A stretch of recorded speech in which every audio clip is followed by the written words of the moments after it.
Assalamualaikum warahmatullahi wabarakatuh. Ketemu lagi dengan saya, Rivalino Safar, tentunya dari YouTube channel Komunitas Guruku. Baik, Bapak Ibu sekalian, ini adalah video pertama untuk segmen berbagi bacaan di Komunitas Guruku. Bapak Ibu, kali ini saya ingin berbagi apa yang saya baca dari buku Ngapain Kerja Kalau Terpaksa. Tapi karena ini video pertama, jadi saya sharing buku yang saya tulis sendiri gitu ya. Oke, Bapak Ibu, ngapain kerja kalau terpaksa? Loh, emang kita terpaksa kerja?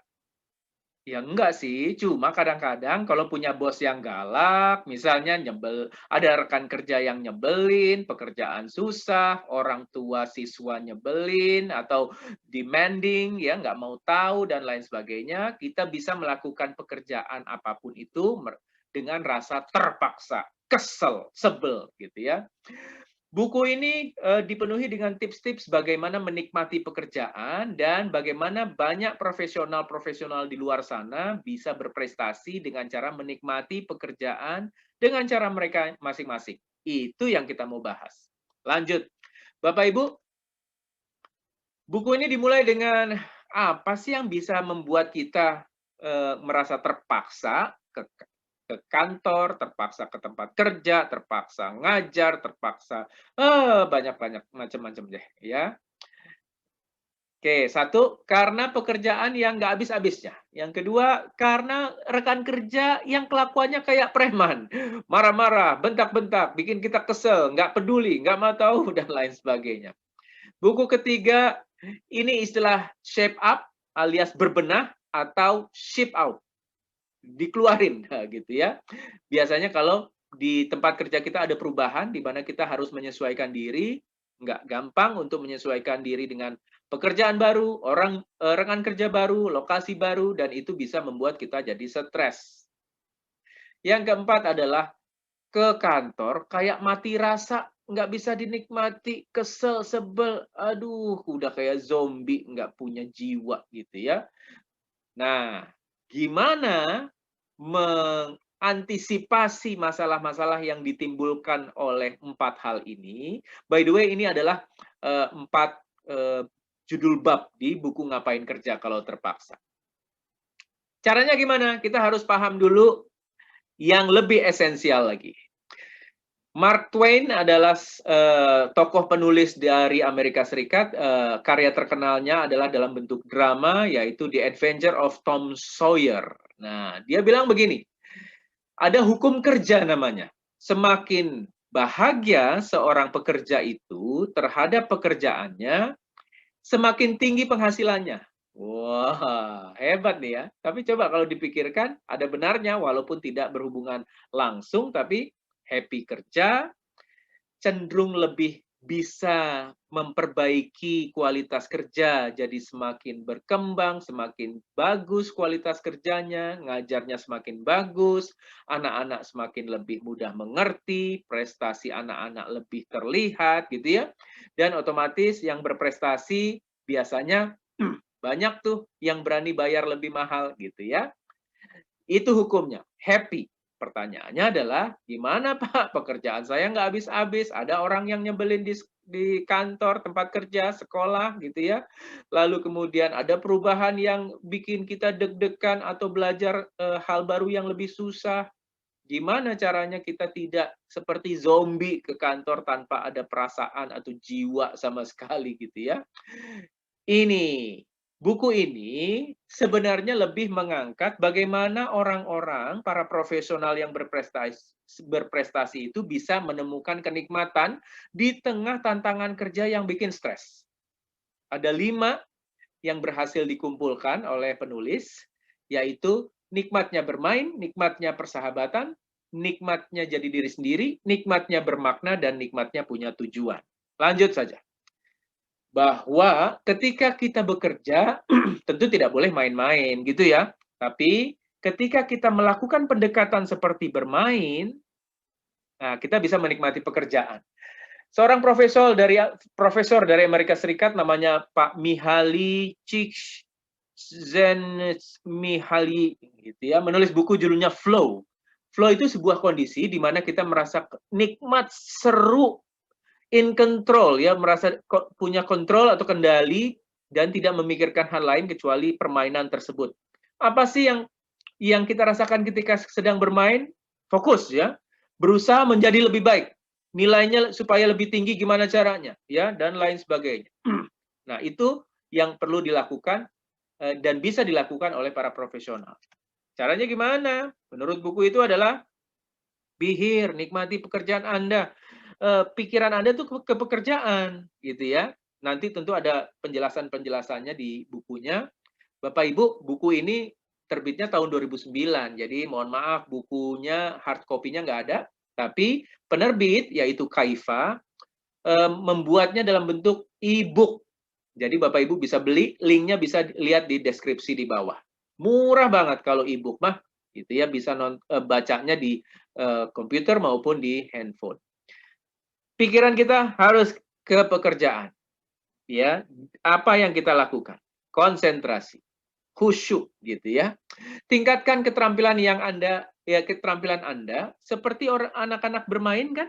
Gimana, penasaran gitu, gimana caranya ngalahin musuh gitu ya, gimana caranya supaya lebih cepat, gimana caranya supaya lebih banyak hasil kerjanya dan lain sebagainya. Ciptakan lingkungan kerja yang menyenangkan dan mengelola stres. Nah, yang pemimpin bisa lakukan atau yang pemimpin bisa dapat dari buku ini adalah tips-tips bagaimana membuat tim Anda jadi lebih bisa menikmati pekerjaan. Satu, ketawa adalah baik. Perbanyak momen tertawa dengan tim Anda, lakukan lebih banyak hal bersama-sama, walaupun online mungkin gitu ya, bersama-sama. Buka puasa bareng kek, ya, makan siang bareng kek, ya, walaupun lokasinya beda-beda. Menciptakan lingkungan kerja yang unik, ya, ada rutinitas seru yang bikin kita tertawa dan lain sebagainya. Terus cari hal-hal yang bisa diperbaiki, seperti pemain yang sedang main game gitu ya, cari cara untuk bisa lebih baik. Mengalahkan musuh berarti mengalahkan tantangan, masalah, hambatan kerja dalam bekerja. Pencapaian yang berhasil kasih award atau recognition ya, maupun hadiah. Nah, yang kedua adalah bagaimana orang bisa menikmati pekerjaannya lewat persahabatan. Survei oleh organisasi yang meneliti banyak hal, namanya Gallup Organization, meneliti 8 juta karyawan. Dari detailnya, 8 juta karyawan ini, 30%-nya punya sahabat di kantor. Ternyata yang punya sahabat di kantor menunjukkan 7 kali lebih tinggi keterlibatan kerjanya. Apa maksudnya? Terlibat dengan customer, atau misalnya kalau guru dengan terlibat lebih jauh lebih dalam lagi dengan siswanya, tidak hanya asal kerja gitu ya, terus memperbaiki diri lebih baik dan lain sebagainya. Nah, gimana bersahabat di tempat kerja sih? Hargai rekan kerja Anda, jangan ngobrol asal ketika butuh gitu ya. Sisihkan waktu, tunjukkan antusiasme Anda untuk permasalahannya termasuk kehidupannya. Tanya dong keluarganya, apa lagi ada lagi pada ngapain ya, usianya berapa dan lain sebagainya. Tunjukkan rasa kasih dan simpati. Ya, ada istilah empati. Seharusnya saya nulisnya empati nih di sini. Semua orang pernah berbuat salah. Jika mereka stres lalu kemudian ya agak-agak nyelekit, ngegas ke kita, ya take it easy lah. Tunjukkan rasa welas asih. Yang keempat, jaga kepercayaan orang tersebut. Ya, contoh sebenarnya Anda sudah tahu. Misalnya, ketika orang curhat jangan ember. Oke. Oke. Yang kelima adalah rasa cemburu dengan sahabat Anda. Maksudnya, sahabat Anda itu punya rekan kerja. Kalau mereka makan siang bareng nggak ngajak Anda, ya jangan cemburu, jangan sebel gitu ya, dan lain sebagainya. Santai aja, mereka punya proyek berbeda dengan kita, dan lain sebagainya. Nah, buat tips para pemimpin yang bisa dilakukan adalah buat aturan bagaimana tim bisa berinteraksi dengan positif. Ya, seperti tidak mengejek, menghargai prestasi, ya, walaupun kecil, gitu ya, dan lain sebagainya. Tegas jika ada yang melanggar, panggil ketika ada orang yang ngeledek, tidak menghargai teman, timnya, dan lain sebagainya. Sering menciptakan momen bersama yang lebih ke non-formal, santai, dan tentunya produktif. Beri contoh bagaimana menghadapi konflik jika ada konflik terjadi. Jadi, gimana cara menghandle konflik? Ya, Anda harus kasih contoh. Yang ketiga adalah bagaimana bisa menikmati pekerjaan dengan jadi diri sendiri. Nih, diambil dari buku sebuah memoir musikal yang ditulis oleh Albertine Endah yang mengangkat kisah atau kisah dari tokoh legendaris musik Indonesia yaitu Chrisye almarhum. Kutipan ini ketika beliau sedang sakit, Chrisye sedang sakit, dia bilang begini, untuk mencapai panggung saya harus memakai kursi roda.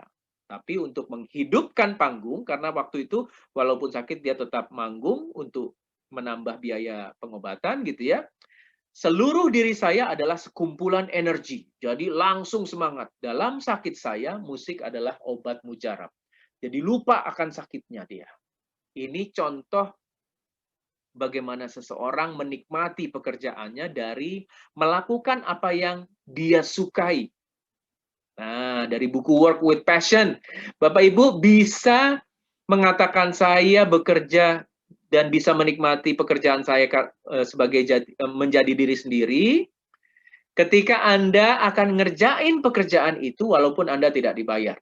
Ya tentunya walaupun walaupun pekerjaan Anda membayar Anda gitu kan, mendapat penghasilan dari bayaran dari pekerjaan Anda gitu ya, tapi kalaupun nggak dibayar gua kerjain, gitulah kata orang Betawi bilang. Anda fokus pada meningkatkan kemahiran, gimana cara supaya lebih baik, fokus pada proses perbaiki, continuous improvement, bukan pada hasilnya. Aduh, hasilnya gini, apa kata orang ya, bukan kayak gitu. Yang ketiga, Anda berubah menjadi orang yang lebih baik, lebih sabar, lebih semangat, lebih optimis, lebih pede ketika mengerjakan pekerjaan tersebut. Anda merasa waktu begitu cepat berlalu. Nah, dan terakhir, ya tentu Anda dibayar untuk jadi diri Anda. Wow, enak banget kan? Oke, bukan berarti tidak ada masalah, tapi ketika mengerjakannya, Anda bisa menikmati pekerjaan yang Anda sukai. Cara menemukan diri Anda gimana sih? Ya, terus asah kembangkan kekuatan diri.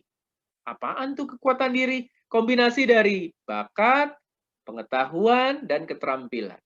Nah, sedikit tambahan dari buku yang lain, ya judulnya Talent is Overrated, bakat terlalu dilebih-lebihkan. Saya lupa yang nulis siapa, tapi dibilang bahwa semua orang punya bakatnya, cuma ada bakat yang terpendam, belum diasah, ada bakat yang sudah terlihat, diasah, gitu ya. Makanya terus mengasah, mencoba melakukan hal-hal baru, siapa tahu Anda memang punya bakat di situ. Lalu kembangkan terus pengetahuan dan keterampilan agar membuat Anda bisa lebih menyelesaikan masalah lebih cepat, lebih baik. Oke. Nah, dalam buku ini juga ada cara menikmati pekerjaan lewat bermakna. 3 pertanyaan yang perlu dijawab untuk menemukan makna pekerjaan Anda. Apa hasil dari pekerjaan Anda sih? Laporan atau manfaat dari laporan itu? Yang kedua, kenapa rekan kerja, tim yang lain misalnya, atau pelanggan Anda membutuhkan hasil kerja Anda itu. Dan yang ketiga, apa yang terjadi jika hasil kerja Anda buruk bagi mereka? Kalau laporannya salah, kalau ngajarnya keliru, atau kalau ngajarnya tidak membuat suasana belajar yang kondusif, apa dampaknya bagi mereka? Ya, jika Bapak Ibu bisa menemukan jawaban dari pertanyaan ini, Bapak Ibu menemukan makna kerja yang lebih mendalam. Tentunya makna yang lain juga Anda bermakna bagi keluarga Anda, bagi diri Anda dengan penghasilan yang Anda dapat dari pekerjaan ini. Lanjut, buat tips para pemimpin tim adalah membangun anggota tim, bantu anggota tim, ajak dia berdiskusi dan mendeteksi dari mana makna mereka berasal. Dengan 3 pertanyaan yang tadi. Diskusikan bagaimana hasil kerja mereka bisa berhubungan dengan makna kerja mereka, dan jika ada pencapaian kinerja yang baik, prestasi bisa membuat seorang anak yang sulit mengerti jadi lebih mengerti, lebih percaya diri gitu ya, membuat hasil kerja lebih bagus, minta dia ceritakan rasanya gimana mencapai hasil yang sedemikian, membantu orang tersebut, karyawan tersebut menjadi lebih semangat lagi untuk lebih baik. Yang terakhir adalah seseorang profesional yang punya tujuan atau rencana karir biasanya lebih semangat mencari perbaikan-perbaikan dan mengembangkan diri. 5 pertanyaan berikut ini membantu Anda merencanakan masa depan menurut buku Ngapain Kerja Kalau Terpaksa. Apa yang menjadi nilai dan makna Anda dalam bekerja? Nilai itu misalnya, apa sih nilai-nilai yang saya pegang teguh dalam bekerja? Disiplin, kreativitas, bertanggung jawab, kejujuran, tepat waktu. Misalnya gitu ya. Makna Anda yang tadi 3 pertanyaan di 2 slide sebelum ini gitu ya. Apa sih makna bekerja ini bagi Anda? Membuat siswa jadi lebih percaya diri, misalnya gitu ya. Membuat para pelanggan jadi terbantu dengan produk perusahaan Anda dan lain sebagainya. Lalu apa sih minat Anda? Apakah di dunia IT, lalu apakah di dunia sumber daya manusia, apakah di dunia pengembangan manusia, pendidikan gitu ya, dan lain sebagainya. Dari 2 pertanyaan di atas, bidang apa yang Anda ingin geluti sih? IT, HR, learning, dan lain sebagainya. Lalu, jika Anda ingin menggeluti bidang tersebut, karakter apa yang perlu dimiliki? Dan kalau melihat orang-orang yang sukses di bidangnya, kira-kira apa standar idealnya? Misalnya dia harus punya bahasa Inggris yang bagus, dia harus bisa sabar gitu ya, dan lain sebagainya. Temukan orang-orang yang hebat di bidang yang Anda minati. Anda bisa cari di Google atau yang ada di televisi, pelajari sejarah perjuangan karirnya gitu ya, dan di situ Anda bisa belajar banyak dari mereka. Dan belajar banyak dari apa yang perlu Anda siapkan supaya bisa sekaliber, sekualitas kerja seperti mereka. Nah, ini adalah intisari dari buku Ngapain Kerja Kalau Terpaksa. Jadi terus berkarya, nikmati pekerjaan Anda. Ngapain kerja kalau terpaksa? Saya Rivalino Safar dari YouTube channel komunitas Guruku. Jangan lupa like, share, dan subscribe video ini. Terima kasih.